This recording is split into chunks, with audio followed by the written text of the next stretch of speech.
In consideration of the provisions within Penrith Council's DCP for sustainability and figure F5.1, which shows the means by which environmental, economic and social sustainability are to be considered in respect to site planning, and that it can be inferred from the sequential flowchart that each desired outcome in each leg requires a prior outcome to be achieved first, rather than achieved concurrently, whereas it is evident there is further room for improvement in how the three elements of sustainability could be married together for the benefit of Penrith's current and future generations.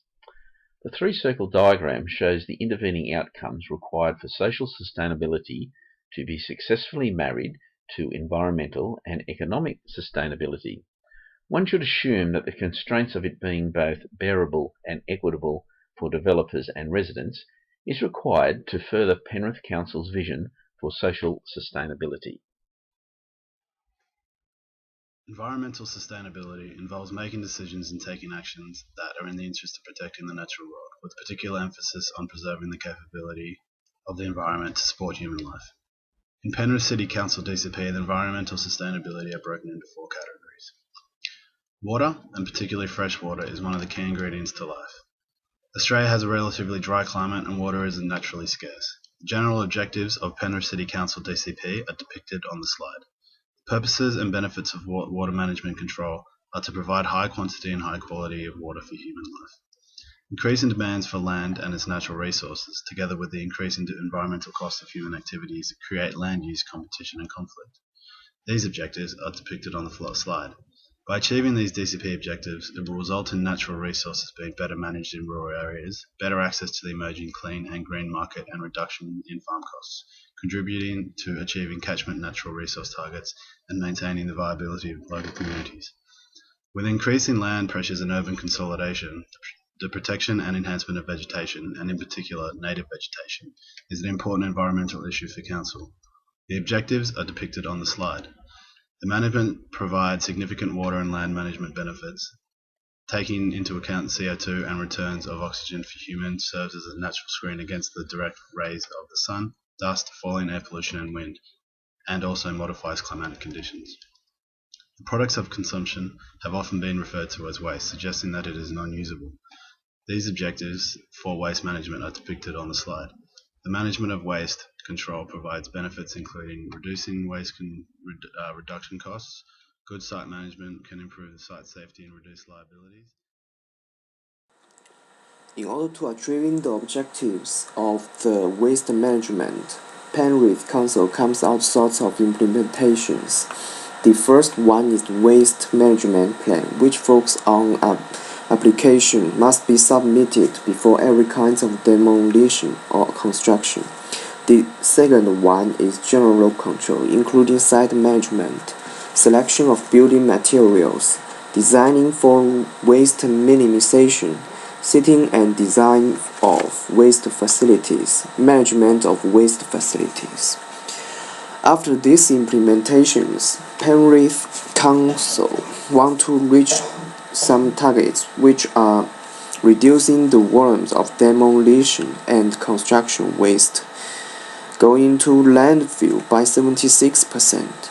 The second one is demonstrate ongoing commitment to waste avoidance and reduce the volumes of the waste generated by occupants of the development by setting sorts of targets.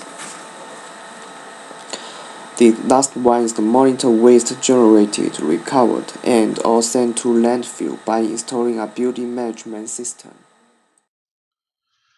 Water management and its components affect sustainability on economic, environmental, and social levels.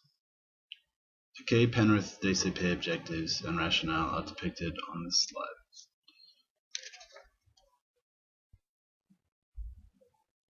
There are many ways to achieve these objectives. Some include installing water-saving devices, strict pollutant control, water sensitivity, robust stormwater management and design, water use education, and water-sensitive urban design.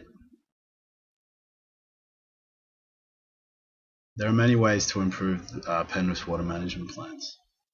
What is needed is a wider change and a more of a strategic and complete view on water conservation. More incentives should be in place to make these changes economically sustainable to residents and business. There is also a great deal of emphasis on limiting the impact and management of stormwater. However, there is little way of encouraging mass stormwater harvesting. Not every aspect of economic sustainability are addressed to the DCP, but there are a few relevant aspects that must be considered. The economic equity of access to natural resources, the cost provision of transport access and infrastructure, and impact of specific land uses. The economic is set up to ability of boosting the local economic and support the growth balancing the public and private interest aligned with the community needs. Economic impacts are closely related to social impacts, and these should be addressed. The economic impact assessment will be required, which may have impact on similar uses in the surrounding area, where it can also impact the local retail and increase or decrease the jobs on the locality. The development should engage the local community and support the local growth. Key ingredient to life, the fresh water needs to be provided to everyone, and it needs to be assessed at the best sustainable practice, minimizing the loss. Just like the water, the waste generation has a high cost impacting on the economy of the locality due to landfill sites that are scarce. What increases the cost of waste management. There is a competition and conflict created by the increased demand of land and natural resources, what increases the environmental cost of human activity. It can be done economics research if the proposal will impact on the development value.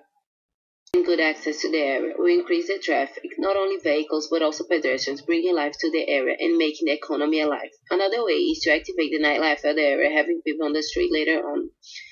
And also, providing appropriate parking, it will promote more sustainable use of transport.